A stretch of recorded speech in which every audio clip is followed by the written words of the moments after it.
Good evening, and welcome to the Communications and Technology Commission meeting for, yeah, I think so. All right. For Tuesday, March 19th, 2024. All of our commissioners are here this evening, and we wanted to welcome our new commissioner,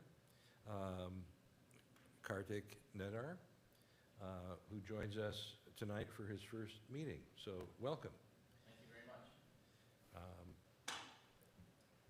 We have with us Michael Russo, we have Commissioner Brockman, Candace Weber, Commissioner, David Goldwater. Everybody's here this evening. So welcome and thank you for joining us. We'll call the meeting to order. Candace, would you like to do the pledge tonight? Sure. Okay, great. I'd be honored. Place your hands over your heart. I pledge allegiance to the flag of the United States of America and to the republic for which it stands, one nation, under God, indivisible, with liberty and justice for all. Thank you, everyone. Thank you.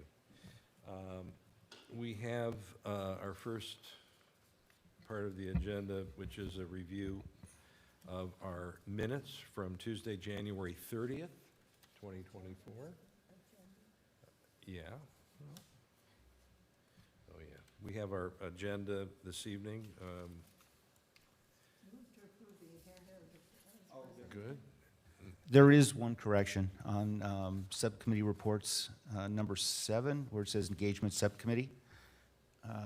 Where it says Goldwater, should be Goldwater and Brockman. All right. Jen. Okay. Thank you, David. Move to approve the Move to approve the agenda? Second. that change. Yeah, with that one change. Second, who's second? Second. Michael, all in favor? Aye. Aye, so approved. And we have the minutes from our meeting on January 30th. Any notes, changes? I think it looks pretty good. Okay. Motion to approve the minutes. So moved. Second, All right. Everybody all approve? aye. Aye. All Aye. right, good. Do we have any new announcements or introductions tonight? Does anybody have anything to add? I don't think so. All right. And moving on, I don't believe we have any oral communications from the public. And seeing none, we'll continue on. We have our monthly reports. Michael, Director Russo, are you going to take that? Chair Melcher, thank you very much. The monthly reports this month, we have the franchise fee report, which was in your packet, the cable complaints review, also in your packet, and you will note there were 2 complaints that were sent in this month, and both involve AT&T, by the way. And AT&T says it contacted the resident in each of those complaints. And then there is no formal cable company report this month. Unrelated to those 2 issues, to 2 circumstances, I have a question.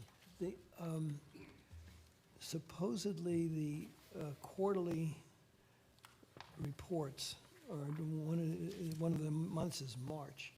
Did that come in at the end of the month? Is that why it's not included at this point? Yes, that usually comes in at the end of the Oh, okay. month, the end of the quarter. Fine.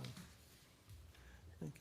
And I just as a heads up on that, we had a problem with before because all the details were not given to us the last time we got them, so I hope Yes. that'll be Yes, picked up on for the next May one. I bring up Thank you. an idea? sure. This is called a cable complaint report. But now that we're complaining about landlines and all kinds of other things. I'm wondering if we should change the name of this report We could call it utility or something. complaint Yeah, or it's something more than along the those cable, lines. Yeah, It's more than simply cable television, so. What do you guys think? I think it's a I good think idea. it's a good idea. Because it's too limiting with that name. And relative to that, Yeah, we can Yeah. cover Southern California Edison as well. Yeah, That'd be fun. I'll just bring it up since you bring it up here, this article that was in Acorn this week on the whole AT&T situation to drop the Well, landlines. it's a good time to talk, we can talk about it for a moment. Yeah, and I just heard a report this afternoon on Channel 7 before the meeting here, that their meetings are going to extend through the next few months. Right, so we haven't heard anything concrete at this point. They're going to do public meetings? well, I was concerned about something I read in the complaint from Ellen and Don Cohen. At one point, Bring your mic a little closer. At one point, it said,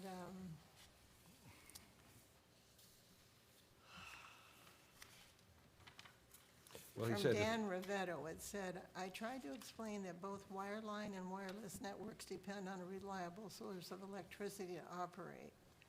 I don't think that's true, because my landline, when the electricity is completely out, still works. right. Granted, the ringing doesn't work, Right, the ringing of the line, Right. but the line itself right. works. If you still have an analog AT&T line, in a power outage, it will work, all your phones, That's what I just said. yeah, it will work if you have their digital service. No, that's not true. The digital side, there's a modem that I comes don't with it. have their digital Then service. you're golden, your phones will work during the power outage. On the digital What? side, your phones will work, but you won't have any internet service if your internet is through AT&T. Right, that's what they call a My- VoIP my- phone, voice over com- internet My protocol. complaint is that I don't think this statement is true, because that's not my experience, because my landline works when the electricity is out.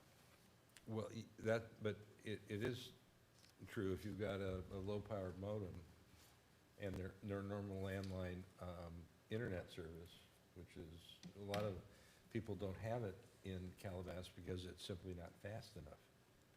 But that's not what I'm talking about. I know that with It- DSL, It'll, yeah, that will work. but that'll be out with electricity as well. Anything internet would be out with electricity. Anything powered by electricity, Yeah. but unless you've got some kind of standby. So all I'm saying is that I don't think this statement is true, because I have a landline that works fine when all the electricity is out. And we do too. Yeah. Which I've had We're for still holding, years. we're still holding on to our one landline. Unless they have a wireless phone, The wireless phone doesn't work. not a wireless phone, but I mean a cordless phone. A cordless Yeah, I phone. have a Yeah. corded phone that I keep over in the corner of my Yeah. bedroom. Well, I just think everybody in Calabasas should have a standby generator. That's all there is to it. Oh, yeah, everybody can afford that. They're not inexpensive. But they do make little, smaller units that you can buy. Smaller battery packs that keep trickle charging so that you can charge, your phone or whatever, you want to work on it. But I believe it was last year that we had the dual outage, right, where AT&T and and Spectrum both were out. Yeah. And so in that situation where we had electricity, I would presume that an analog line might be the only thing that works, where having a cell or having, obviously no internet, so you'd be really without any means of communicating or calling for an emergency or anything. That was last year. Well, And that's that was the the whole- fiber line cut, if I Yeah. remember Cut the correctly. fiber Yeah. Like in so- Woodland Hills and Calabasas Right, Junction, right. yeah. Yeah, so that's why a lot of people are opposing this idea. Because a lot of people that have dropped their landlines don't really know the difference. They don't really know the truth. No, they don't, but that's always been our biggest complaints here in Calabasas, is that even if you drop your landline, you better have good cell phone service at your house. Yeah, but in emergencies and extreme emergencies, the networks get crowded, and your cell phone doesn't work that well either, Yeah, that can happen. because there's not enough bandwidth for everything that's going on. Okay, that's and all I have to say. That's great, thanks. We're moving on, we have the subcommittee reports.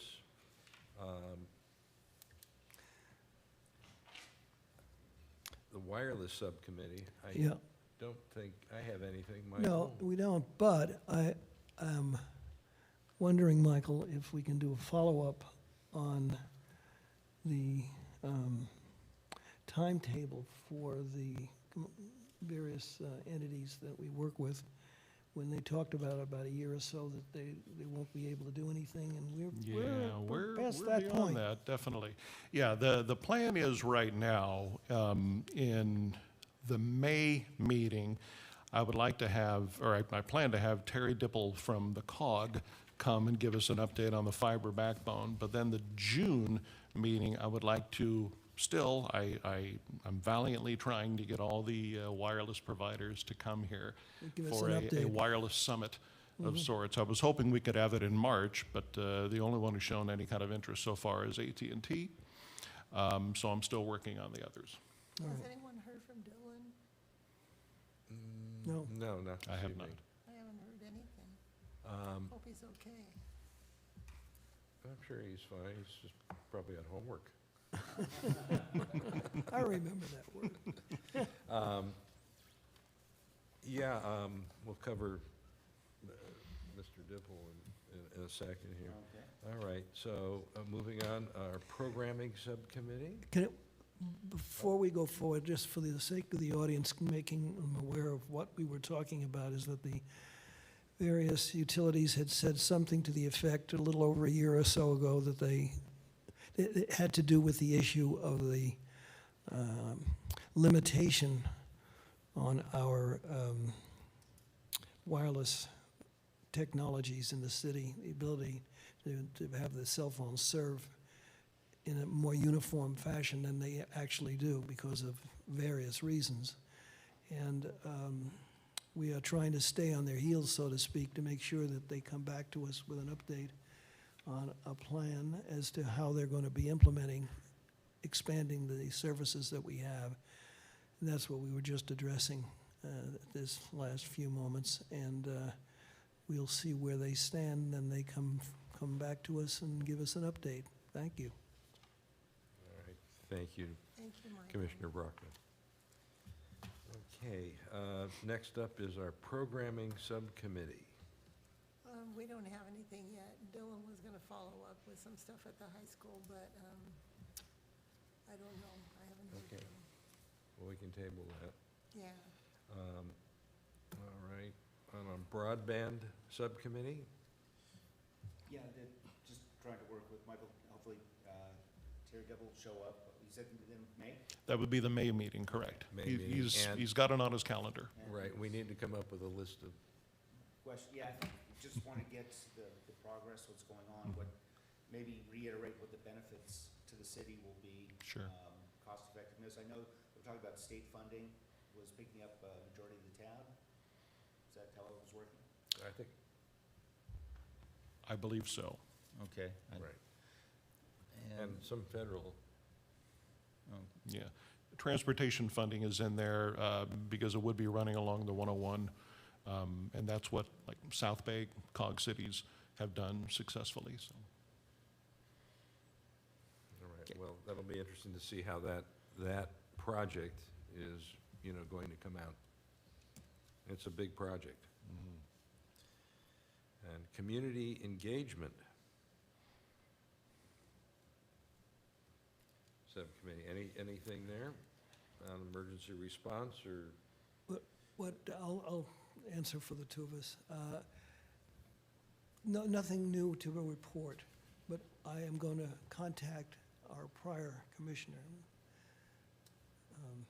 Richard Sherman, since he instigated this. I think he had certain things in mind that this title may Right. as creative as it sounds, it's not overly clear as to what its intent is. So I want to get a little clarity from Richard, and then we'll do something when we get to the next meeting.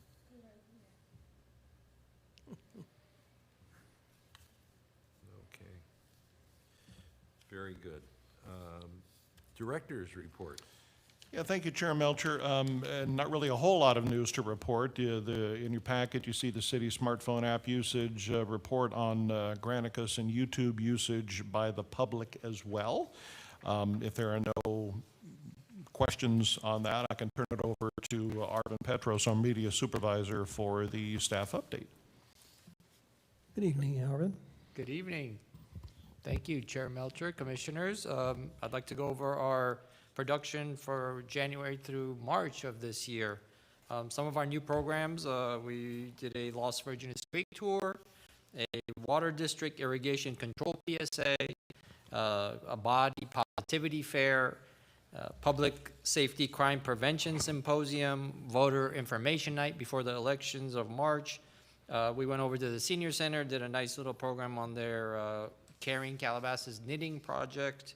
And the community center, as you know, had its grand opening, and we did a major promotion and all-out advertisement for that as well. Some of our productions, of course, the school board, second and fourth Tuesdays of the month, community center, the interior, the exterior, we covered all that. The promotion we made for our Body Positivity Fair, and of course, the tour of the creek was on January 27th. In addition, we worked with the fire department, Assistant Chief Drew Smith, thank you very much. We did a few PSAs on brush clearance, animal evacuations, and many other topics that'll be coming out soon. As I mentioned earlier, we went over to the Water District and worked with them to create a PSA. The event that was the Body Positivity Fair was students at the high school, and that was out here at the Civic Center. A little bit about the Public Safety Crime Prevention Symposium. That was in Founders Hall in mid-February. That is online, and actually it's very informative. You could watch that anytime. And thank you again to Council Member Bazagian, who helped us with the Voter Information Night. That was some info about the March 5th election, which of course has come and passed by now. Recently, we went over to the Tennis and Swim Center for the annual Environmental Forum. That show will be coming out soon. And again, promotion, 3 PSAs with the employees of the community center, as well as videos that we played inside the screen during the opening, and of course, before shots as they were doing construction, and now that they're ready to go. Please do go check it out over there at the Calabasas Community Center. Some upcoming events, of course, council meetings, commission, school board. We'll be covering news events. Arbor Day is on March 16th, or was on March 16th when I wrote this report. That was last week. So, of course, last Saturday we went over to Arbor Day at Dianza Park, and the community center, as I mentioned, ribbon cutting and grand reopening was also March 16th. But upcoming this week is Girl Scout Troop is having a tour of our facility, so we'll be accommodating them on March 20th. Architectural review panel, we record that for the community development department. That's on March 22nd. Working with the library to make a program on their children's books, sheriff volunteer program, and in looking ahead in April, we have the Mayor's Youth Council Creek Cleanup event. That's on April 13th, as well as Earth Day event, and those are both at on the creek on Agora Road, next to the creek. Some other promoted events, Mayor's Letter, of course, every Friday, our e-news every month for library and the city, all our city website, updates, events, emergency preparedness, spring rec brochures coming out soon, and all the library and senior center events, we promote all that as well. Also on my report are our 9 meetings over here in March, in here and in the school board. And with Chair Melcher's permission, I'd like to show a little video we created, a safety PSA, if you don't mind. Absolutely. Okay, We'd love to great. see it. All right, so here's our website that is now on, and of course, there's the events calendar, our news section. Here's our video section you could always see, and then down here is all the socials which you should be following. And right here, all these buttons at the bottom, as well as at the very top, are all the social links, and I will find the YouTube one, which is this one right here. Once clicking that, let's pick the latest one, which is large animal evacuation. It's a 2-minute video. I will run that right now.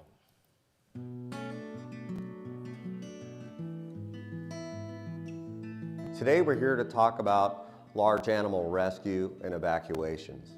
Remember, there's 3 components to an evacuation: an evacuation order, an evacuation warning, or a shelter in place. All of them have the same concept, which is time. When we have time, we can do as organized as possible evacuations for people and our pets. And those pets, also being our large animals, play a role in our lives. For an evacuation order or warning, let's focus on what it looks like to get your horses into a trailer safely. When we do an evacuation order, that means that there is time for people to evacuate and get their families' dynamics in place, and also deal with their horses in this case, or large animals, to facilitate an evacuation. Evacuations need to happen in an organized fashion under an evacuation order. In case of an evacuation order, large animals need time, and a lot of them will be very finicky based upon those environmental conditions. But it should be relatively normal to load your horse into a trailer, which we'll demonstrate today.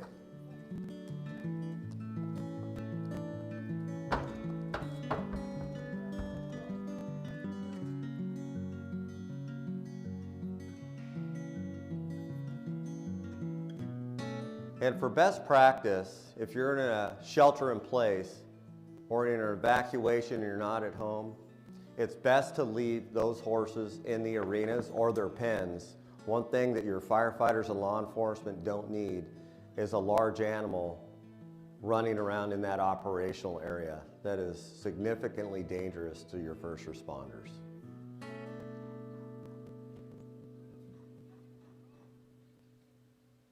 And yes, thank you again, Assistant Drew Smith. And Debbie Larson is our public safety coordinator, so we went over to her place, and she has 2 horses, so we used her, so it was great. That was really well done. Thank you. That's nice. It's that kind of communication that we need to keep playing out there. I'll come to it in a second. Anybody have any other comments, questions for Arvin?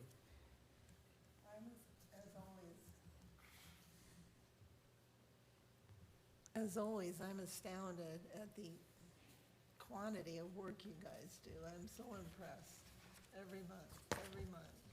Oh, that's great. I do have one question, and I can't remember, we may have talked about this with the evacuation zones, you know, that we have in place now in the Yes. city. Did we ever do a video? that Yes. ones can see? Yeah, I think we did. Yeah, we've done, I believe, a couple of PSAs on that going. Right. We haven't done one for a while, though, so it might be worth an update. I was just going to say, and that'd be on that, worth yeah. updating, because that's not something people are going to keep Yeah, in their heads that's one almost needs to play regularly. almost constantly. Yeah. I do feel like that's retweeted frequently, though, the evacuation zones, whenever it gets particularly windy. Yes, yes, and that so- does go out, and we do play it, Arvin, on the TV channel a fair amount. But it is several months old now. But the information is still good. The thing you got to remember is that the frequency with which people will be watching the channel is de minimis. It's not large.